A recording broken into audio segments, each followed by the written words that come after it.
रशना ओलावली मनाची राहिली वृत्ती पायी शकळही तेथे ओळली मंगळे वृष्टी केली जळे आनंदाच्या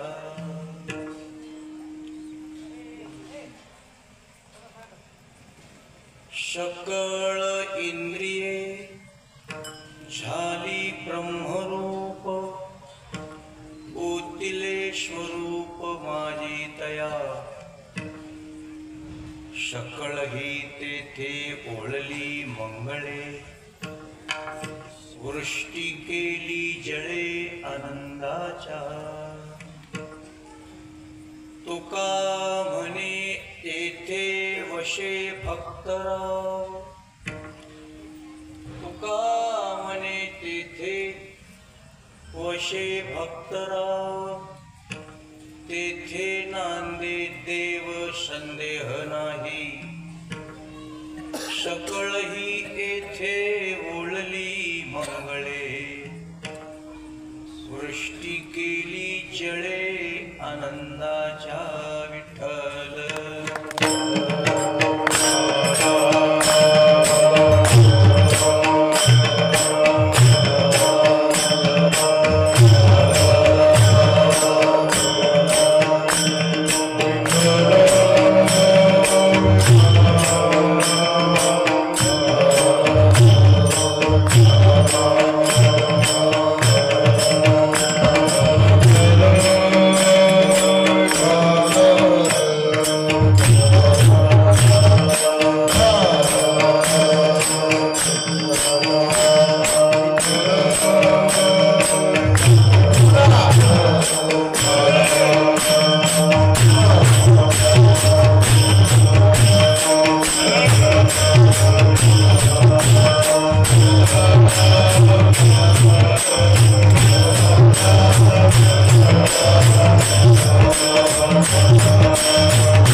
श्री संतांची ये माथा चरणावर श्री संतांची माथा चरणावर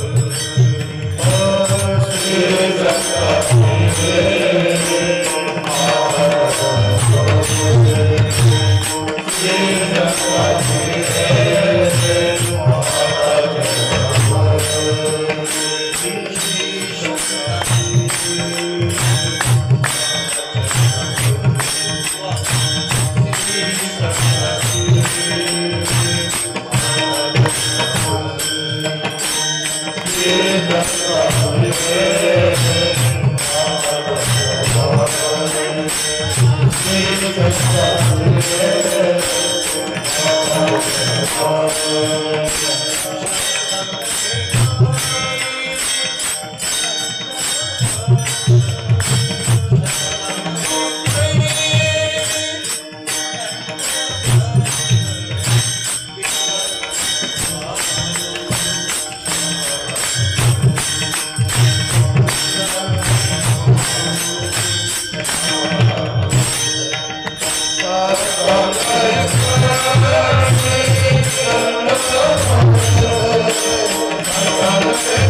श्री संतांची माथा चरणारे साष्टांग हे करी दंडवत विश्रांती पावलो सांभाळा उत्तरी वाढले अंतरी प्रेम सुख दौरली हे काया कृपेच्या वर्षे नोहे अनारिषे उद्धरलो ओम नमो आदिरूपा ओंकार स्वरूपा विश्वाचिया पुरुखा पांडुरंगा संख्यारहित जीवना असंख्य जीव पाळना नमो तुझ संजीवना पुंडलिक धना पांडुरंगा नागेंद्र हराय त्रिलोचनाय भस्मंगरागाय महेश्वराय नित्याय शुद्धाय दिगंबराय तस्मै नकाराय नमः शिवाय परम अमृते रसना ओलावली मनाची राहिली वृत्ती पायी सकळ ही तेथे ओळली मंगळे वृष्टी केली जळे आनंदाच्या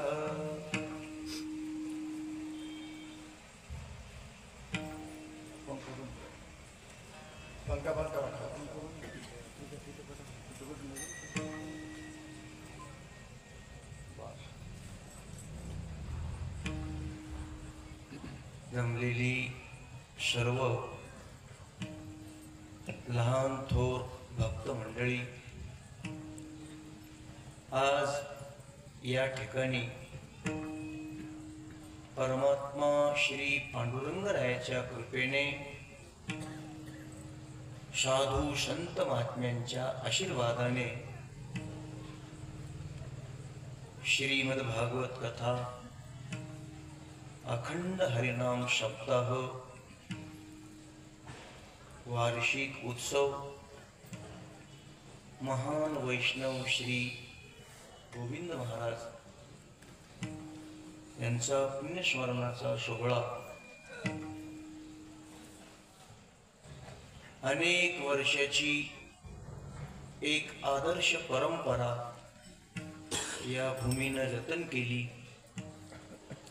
अतिशय मोठं समाधान आहे. 4 पर्वकाळ आलेत या तुमच्या सप्ताहामध्ये. पर्वकाळ क्रमांक 1 चा पर्वकाळ एकादशी, बरोबर, एकादशी. क्रमांक 2 चा पर्वकाळ आहे महाशिवरात्री, बरोबर. क्रमांक 3 चा पर्वकाळ आहे अमावास्या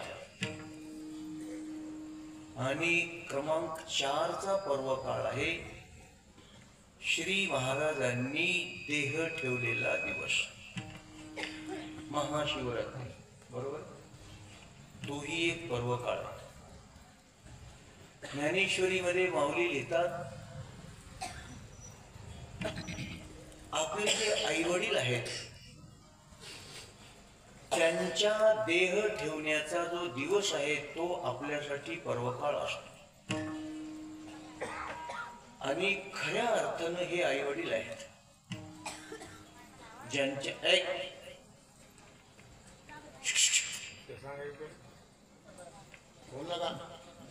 फार लांबून आलो बरं का मी, किलबिल ऐकायला आलो नाही गुरुजी. आणि इथं आल्यानंतर मी बघितलं की ते शक्तीचा सोहळा चालू होता, ते थांबवला. आपण अतिक्रमण केलं त्याच्यावर, शक्तीवर आपण काय केलं? अतिक्रमण केलं. रामरायाचं चरित्र अशोक थोडस काळजीपूर्वक ऐका. मी हो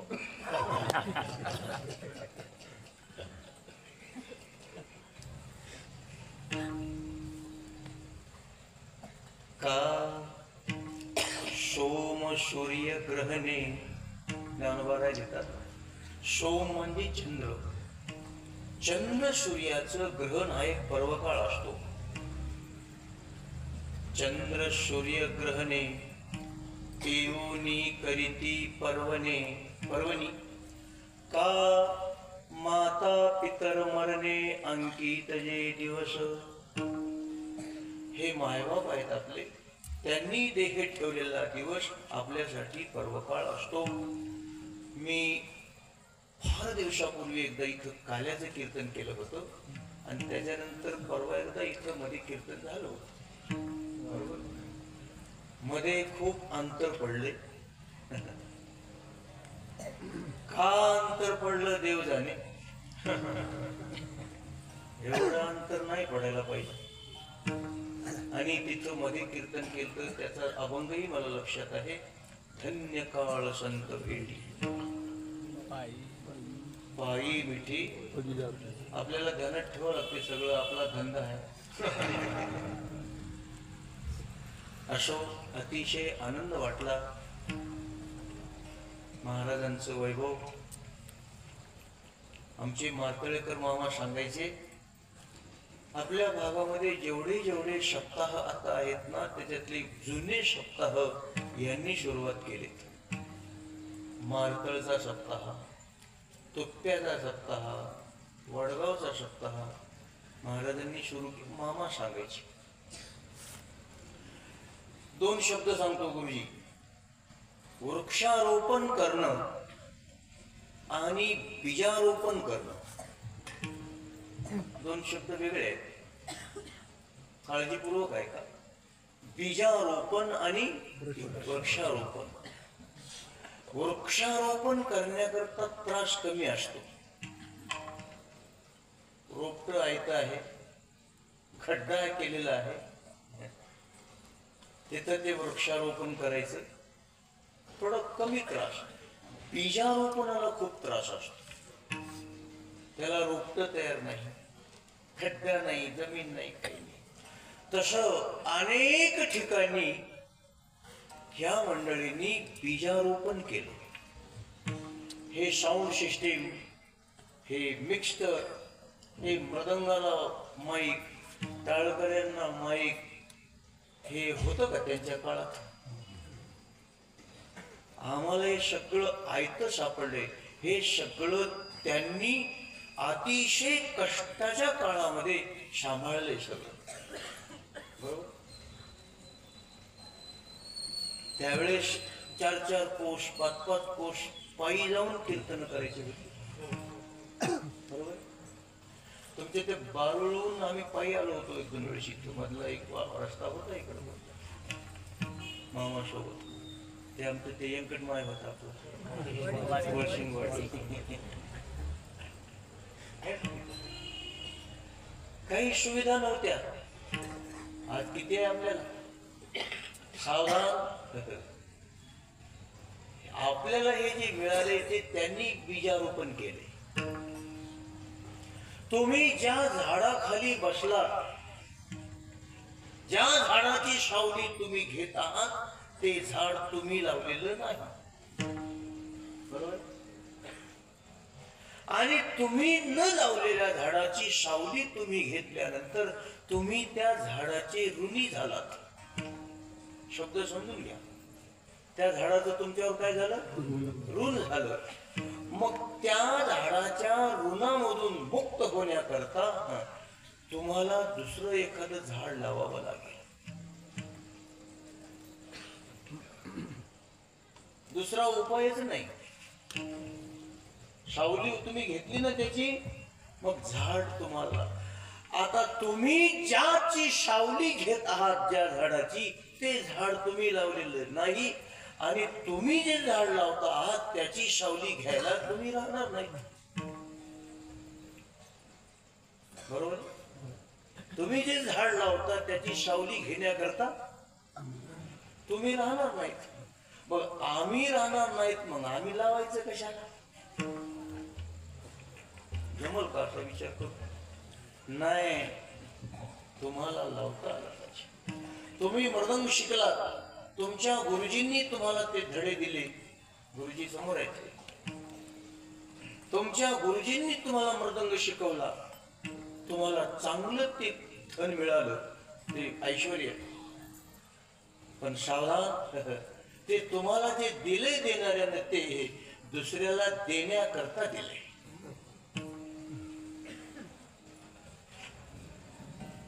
आणि तुम्हाला जे मिळाले ते दुसऱ्याला दिल्याशिवाय तुम्हाला मरायला सुद्धा परवानगी नाही. विठ्ठल विठ्ठल.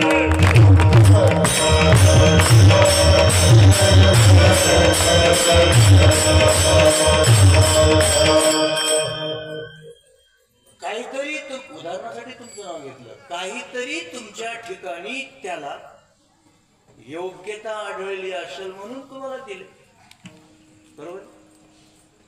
नाहीत काय दुनियेत माणसं? परवा एका गावाला गेलो, पाठीवर उतरलो आणि ते मोटरसायकल आली आम्हाला खेळायला. आणि त्या माणसाला मी म्हणलं, शिवाजीराव, तुम्हालाच त्रास झाला आमच्यासाठी असं म्हणतात, म्हणावं लागते. त्याला म्हणलो मी, तुम्हाला त्रास झाला आमच्यासाठी. तर त्यानं फार गोड उत्तर दिलं गुरुजी त्या माणसानं. माझ्या ओळखीचं नाही, काही नाही. आणि ते लिहून ठेवण्यासारखं उत्तर दिलं त्या माणसानं. काही काही वेळेला कोणाकडून काय मिळेल काही सांगता येत. त्याने सांगितलं, महाराज तुम्ही त्रास झाला म्हणता, पण गावामध्ये 100-150 मोटरसायकल आहेत आणि तुम्हाला आणण्याकरता त्या संयोजक मंडळींनी आमची निवड केली, हे आमचं भाग्य.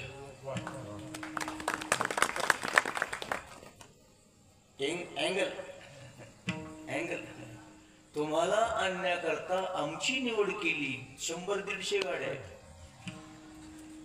हे आमचं भाग्य. वेगळा अँगल आहे. दुसरा अँगल, आमच्याच नशिबाला आले महाराजाला आणायचं.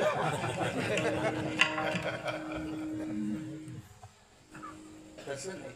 विषय काय चाललाय, या लोकांनी, मग ते गोविंद महाराज असतील, आमच्या तिथं वडगावला सीताराम महाराज होते, मी बघितले असते, मातळेकर मामा. उद्या ज्यांचं कीर्तन आहे ते बरोबर किशन महाराज, ही वडील माणसं. यांची इतकी सेवा आपली नाही, मान्य करा. आता हे गातात, गुरुजी इमानदारीने सांगतो, यांच्या पुढं आम्ही काहीच नाही. इतकं सुंदर गातात, आम्ही काहीच नाही त्यांच्या पुढं. पण नवीन जागी मी ओळखी येऊ देत नाही, मला येत नाही म्हणून. तिथं चांगली छाप टाकतो. सुंदर गातात, भाग्यवान आहे. हा, ही प्रस्तावना चालली गोविंद महाराजाच्या चरणाजवळ ही सेवा. हा अभंग, या अभंगाचा शेवटचा चरण फार महत्वाचा आहे. ज्या ठिकाणी परमात्म्याचे भक्त निवास करतात तिथं परमात्मा निवास करतो. तुका म्हणे जेथे वशे भक्त राव, बोट करायचे तिकडं, जिथं जिथं चित असतील तेथे नांदे देव संदेह नाही. नांदणं वेगळं आणि राहणं वेगळं, शब्दाचा खेळ आहे. कधी कधी राहणं हे नाईलाजानं असतं, पण नांदणं जे राहतं ना त्या नांदण्यामध्ये त्रासाचा उच्चार करायचा नाही. त्याला म्हणतात नांदणूक. हा शब्द आपल्यापेक्षा इकडे चांगला कळतो, नांदणूक. आणि आव्हान केले तुकोबारायांनी, नांदणूक शब्दासाठी तुम्हाला खूप सहन करावं लागल. त्याचं नाव आहे नांदणूक. नांदणूक ऐशी सांगा, बरोबर आहे. त्याच्या अगोदरचा चरण वाचा. आम्ही सदैव शुडके, पटपट म्हणून टाकून सारायचं नाही. आम्ही सदैव शुडके. शुडक हा शब्द आदरवाचक नाही. शुडक लग्नामध्ये नवरदेवाचे कपडे खरेदी करायला गेले आणि ते नवरदेव रोबाबात बसले. त्या दुकानात गेले खरेदी, त्यांनी सांगितलं हे कपडा दाखवा. नवरदेवाचे 12,000 रुपये मीटर, 15,000 रुपये मीटर. बरं आहे का हे नवरीचा बाप तिकडे बसलाय लहान तोंड करून, गुन्हाच केलाय त्याने.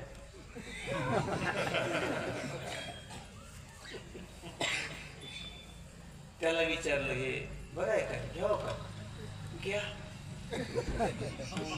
नाही कळत चेहऱ्यावरचे भाव, घ्या घ्या. 15,000 20,000 रुपये किमतीचा कपडा घेतला त्याने आणि ते लग्न लागलं, झालं सगळं. ते कपडा त्या लग्नातला ते पॅन्ट शर्ट काय ते घेऊन बाहेर निघाला. कोणतरी विचारलं त्याला केवढ्याला घेतलंय सुडक. ते मारील त्याला सुडक म्हणाल. हे शुडक. शुडक मी काय सांगितलं, शुडक हा शब्द आदरवाचक नाही. शुडक म्हणजे एवढा एवढा कपडा. पण महाराज तुकोबाराय बोलतात आम्ही शुडके आहोत, पण दैववान शुडके आहोत. सगळेच शुडके दैववान नसतात. एवढा एवढा छोटासा कपडा आहे. त्याला ज्ञानेश्वर महाराजांनी दुसरा एक शब्द वापरलाय, चिरकुट. आहे ना लक्षात? ते थट लक्षात यावं. चिरकुट हा शब्द तरी आदरवाचक आहे. चिरकुट चिरकुट आहे, ते साधा कपडा आहे, पण काय ते भाग्यवान कपडा आहे महाराज. असा एवढा एवढा कपडा आहे, असा डोलानं फडकू लागला त्या कपडा की सारा देश त्या कपड्याला नमस्कार करतो. एवढा एवढा कपडा आहे. काय भाग्य घेऊन आलाय ते कपडा. सारा देश त्याला नमस्कार करतो. आणि 40,000 रुपये मीटर वाल्याला कोण नमस्कार करायचा? झेंड्याला ज्यावेळेस नमस्कार केला जातो त्यावेळेस त्या कपड्याला नमस्कार नाही. तो कपडा फडकण्यासाठी ज्यांनी आपल्या प्राणाचं आहुती दिली, त्यांनी ज्यांचे संसार उद्ध्वस्त झाले, जे त्याच्यावर त्यांच्या त्या कार्याला नमस्कार आहे. कपड्याला कुठे नमस्कार आहे? विठ्ठल